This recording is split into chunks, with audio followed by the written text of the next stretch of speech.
Escolarización hasta los 18 años, plan de mejora en matemáticas y comprensión lectora, teléfonos móviles en las aulas, prueba única y común de acceso a la universidad o las agresiones cometidas a docentes. Fíjense si hay temas de actualidad relacionados con la educación. Francisco Benzala, bienvenido, buenas noches. Muy buenas noches. ¿Es su primera vez en la región de Murcia? ¿Había estado antes? ¿Es la primera vez? ¿Primera vez? Sí, sí, sí. ¿Y qué tal las impresiones en estas primeras horas? Pues la verdad es que me ha encantado la ciudad y, por supuesto, poder compartir estos 2 días que voy a estar aquí con todos mis compañeros y mis compañeras, ¿no? La verdad que es una ciudad muy bonita y lo que he tenido la oportunidad de conocer, la verdad es que me ha encantado, ¿eh? Porque usted, ese acento es andaluz, ¿no? Mi acento, como verán, no es del norte, es gaditano, soy de Sanlúcar de Barrameda y, bueno, residente en Sevilla cuando no estoy, que son muchos días, lógicamente, en Madrid. Vamos a comenzar hablando del profesorado. ¿Están suficientemente reconocidos los docentes en España desde el punto de vista laboral, económico? Mire, desde el punto de vista económico, no lo suficiente. Como funcionarios, lógicamente, que somos, la pérdida de poder adquisitivo máxima a partir de los duros recortes que sufrimos hace algo más de una década, pues lógicamente nos han lastrado y lógicamente pues no se ha llegado a recuperar, y año tras año, bueno, pues las subidas salariales que sufren o que experimentamos los funcionarios pues no son lo suficiente como para recuperar o ponernos al día con esa pérdida acumulada de poder adquisitivo. En el ámbito de reconocimiento social, pues mire, nos movemos en una sociedad lógicamente muy cambiante, todo gira a un ritmo vertiginoso y el papel, la figura del docente, la figura del profesorado, pues no es la que a lo mejor, o no se tiene la percepción que se tenía a lo mejor hace 30 o incluso 40 años. Con lo cual, eso que nos exige y que nos autoexigimos, lógicamente hacer que nuestra profesión sea lo más atractiva posible para incorporar savia nueva y, por supuesto, sea lo más actualizada acorde a los momentos en que nos encontramos, ¿no? ¿Y la autoridad del profesorado? ¿Se les tiene a los docentes el respeto y la consideración que merecen? Mire, como tónica general, sí. Es decir, nosotros no vamos a dramatizar con un tema que es muy serio.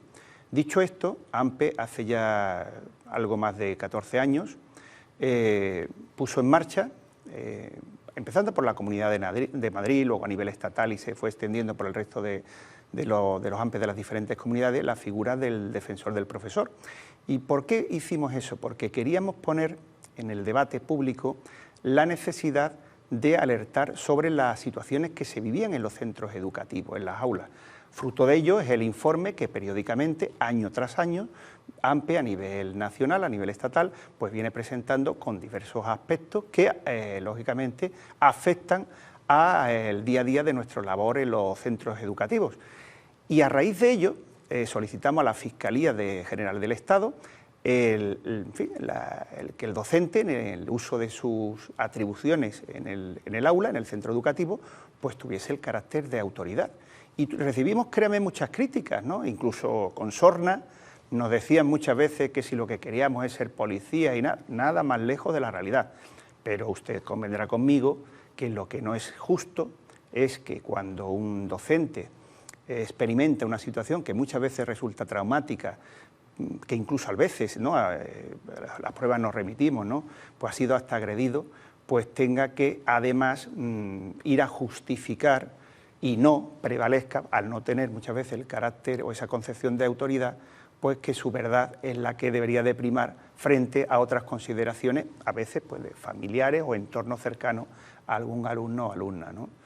Entendemos que es una situación muy dura, que es injusta, que lógicamente no es lo habitual. Los centros educativos, la práctica docente se realiza en las condiciones de normalidad, pero el acumulado a lo largo de todo el territorio, evidentemente, pues arroja algunos índices que hay que corregir, ¿no? ¿Se ha, digamos, involucionado en lugar de evolucionar en este aspecto? Bueno, nosotros entendemos que hay una mayor sensibilización, es decir, las familias que juegan un papel clave. Nosotros somos el principal sindicato, como bien conoce, de la enseñanza pública y tenemos muy claro cuál es nuestro papel como docente, y lo hemos dicho siempre. O sea, esto es una, en fin, es una labor donde el docente, lógicamente, forma y coeduca o participa en la educación de nuestro alumnado, pero en corresponsabilidad con las familias, que son los principales responsables de la educación de sus hijos. Y por lo tanto, la escuela, el centro educativo, tiene que ser esa referencia para que, además de salir formados en el aspecto académico, se forme la personalidad de nuestros jóvenes, que serán los futuros profesionales y el futuro, por ende, de Murcia y de nuestro país, ¿no? ¿Cuál es su posición acerca del uso de los teléfonos móviles en las aulas?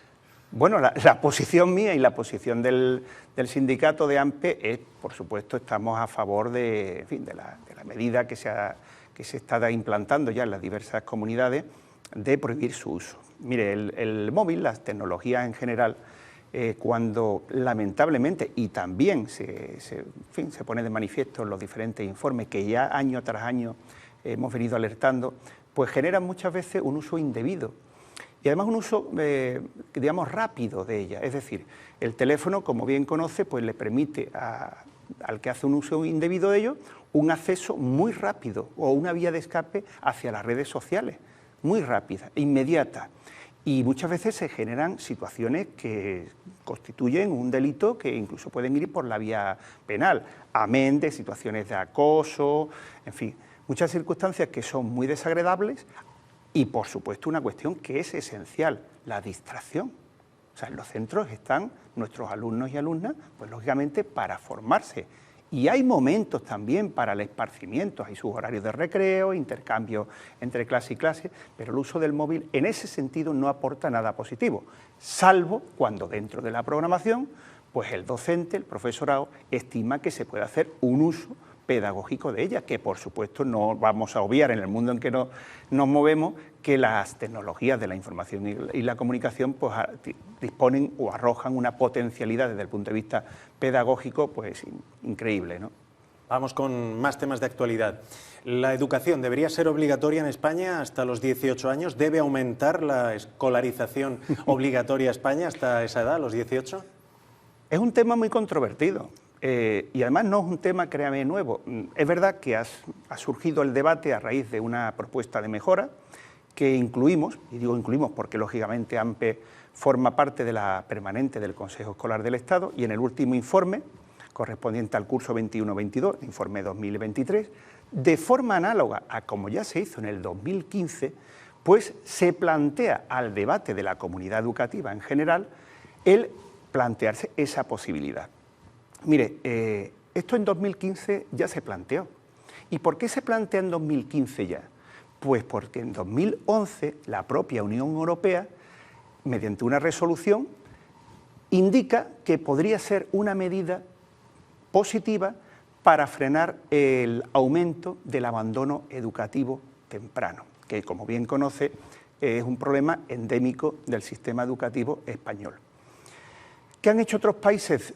Bueno, pues a raíz de esa resolución adoptaron medidas, y es verdad, y es cierto, que adoptaron la vía de extender la obligatoriedad. Por ejemplo, los Länder alemanes, algunos de ellos incluso llegan a los 19 años. En la práctica, pues mire, hay países que, como Portugal, no solamente han extendido la edad obligatoria de escolarización, sino que la han desarrollado de forma pareja o complementaria con una serie de medidas. Por ejemplo, medidas organizativas en cuanto a los horarios de atención al alumnado en los centros, es decir, los horarios escolares, lógicamente, pues, horario matinal, incluyen horarios vespertinos, horario nocturno y, como no, horarios a distancia, pero además otra serie de medidas coyunturales que ya afectan al ámbito laboral, es decir, se ha permitido la posibilidad de compatibilizar el trabajo con la formación e incluso, vamos más allá, integrar la formación y el trabajo en el propio centro laboral. Es decir, no solamente por extender la edad se ha solucionado el problema. Dicho esto, mire, en nuestro país, y son datos del 2022, el 95% estaba escolarizado a los 16 años, el 90% a los 17. Es verdad, y queda mucho trabajo por hacer, cuando en 2022 66.000 alumnos pues abandonaron a los 18 años el sistema educativo. Por lo tanto, tenemos una tarea importante para hacer. Y tenemos una poderosa herramienta, y la tenemos ya, que es la formación profesional.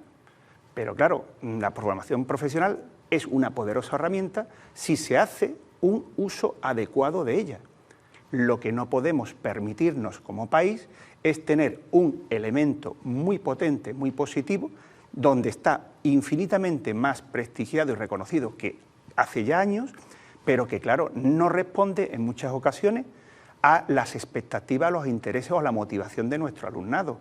Si yo elijo o tengo una motivación, por poner un ejemplo, hacia la automoción, hacia los ciclos formativos de automoción, no me pueden adjudicar hostelería o turismo, porque no es hacia donde yo tengo dirigido mi interés. Dicho esto, nuestro país necesita una verdadera reforma, una apertura, como ya indicó el ministro de Educación por aquel entonces, Gabilondo, y le hablo ya del 2009-2010, y Gabilondo dijo una frase que todavía tiene, en fin, cobra relevancia, ¿no? Gabilondo decía, ¿cómo nos vamos a plantear extender avanzar en cuanto a la edad de escolarización cuando nuestro sistema educativo sigue siendo muy rígido? Necesita ser más flexible, pero esa flexibilidad no hay que malentenderla. Es decir, no nos referimos a exigencias desde el punto de vista académico, por supuesto que no.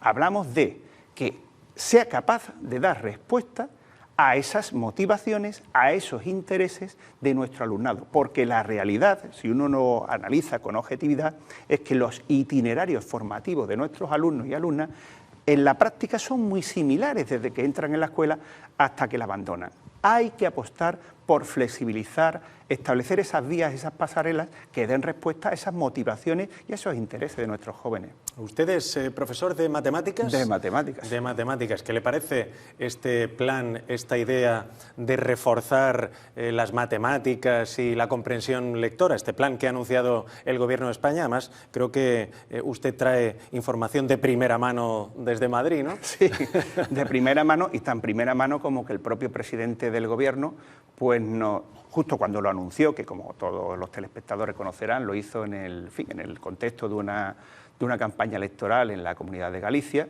Bueno, pues a los pocos días lo trasladó a la permanente del Consejo Escolar del Estado, donde evidentemente AMPE está presente. Mire, nosotros cualquier inversión que esté destinada al ámbito educativo, la vamos a aplaudir, como no puede ser de otra forma. Dicho esto, ¿es una medida suficiente? No. No lo es. Primero, por la cantidad de la que estamos hablando. Tengan en cuenta que si tenemos en cuenta que va enfocada a un volumen de alumnado rondando los 5 millones, no llega, 4.700.000, casi 4.800.000 alumnos, a una media de 20-25 alumnos nos salen 200.000 grupos. Con ese dinero, difícilmente, teniendo en cuenta el periodo, vamos a extenderlo de lo que podría teóricamente quedar de legislatura, a nosotros desde AMPE, y se lo digo ya por deformación matemática, no nos salen las cuentas. Si vemos positivo el mensaje, es decir, disminuir la ratio, ¿cómo no vamos a estar de acuerdo? Si es una de las principales reivindicaciones. Cuando uno disminuye la ratio, favorece una atención más individualizada y una mejor o facilidad a la hora de detectar esos problemas o dificultades de aprendizaje de una forma mucho más directa. ¿Cómo no vamos a estar de acuerdo con los refuerzos? Murcia es un ejemplo claro del resultado. En los últimos datos, le hablo de memoria, que ha presentado la Consejería de Educación aquí en Murcia, pues el 94% en primaria, el 80% en secundaria y creo que el torno al 90% en bachillerato de los alumnos que han sido o que han experimentado esos programas de refuerzo han promocionado de curso. Es decir, el resultado es positivo cuando existe ese refuerzo, cuando existe esa disminución de ratio o cuando existe esa atención más personalizada. Pero claro, estamos a la espera que el Ministerio, en el seno de la Conferencia Sectorial de Educación, arroje mayores detalles sobre la puesta en marcha de este plan que, como le digo, pues habrá que verlo y analizarlo en profundidad una vez se conozca con mayor detalle.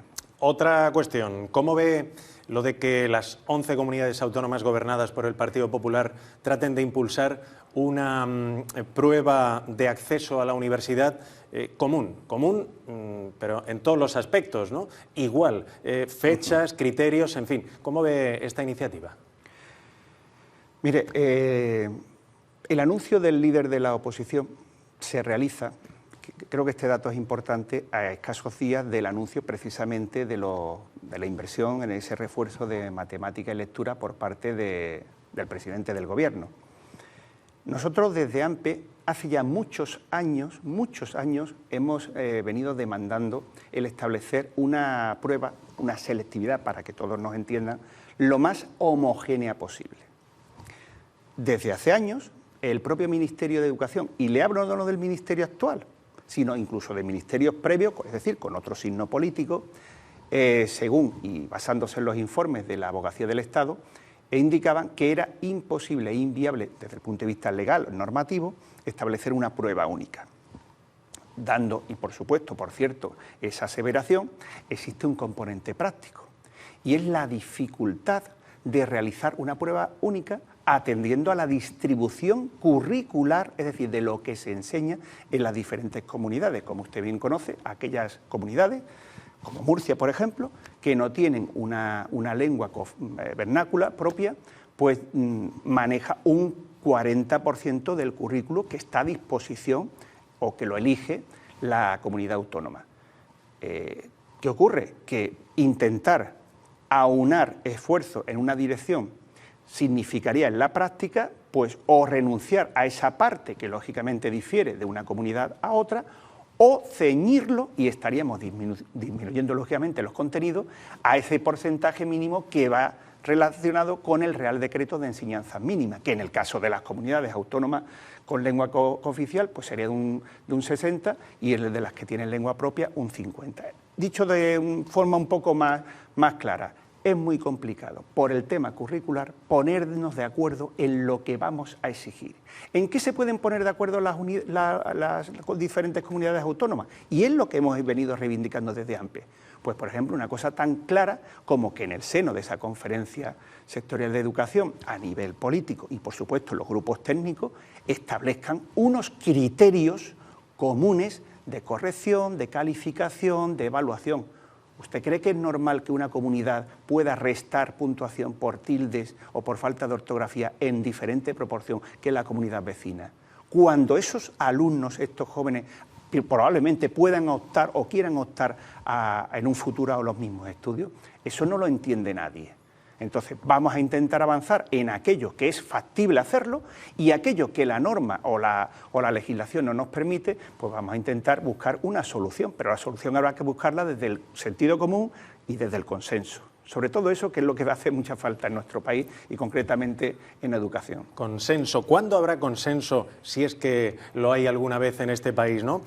¿Cuándo habrá, digamos, conformidad para reformar el sistema educativo español de manera consensuada, unánime, todos a una? ¿Eso lo veremos usted y yo o no lo veremos? Pues mire, nosotros hemos abogado por ello desde hace ya muchos años, pero también, lógicamente, somos conscientes de la realidad, del momento económico, político y social en el que nos encontramos. La educación, lamentablemente, y se lo digo con tristeza, con una profunda tristeza, se ha convertido en un elemento de confrontación en el área, en el campo de batalla de la política de primer nivel. Es decir, con la educación asistimos muchas veces a debates, a verdaderas guerras que, lejos de aunar esfuerzos en conseguir esas mejoras necesarias para nuestro sistema educativo, pues producen todo lo contrario.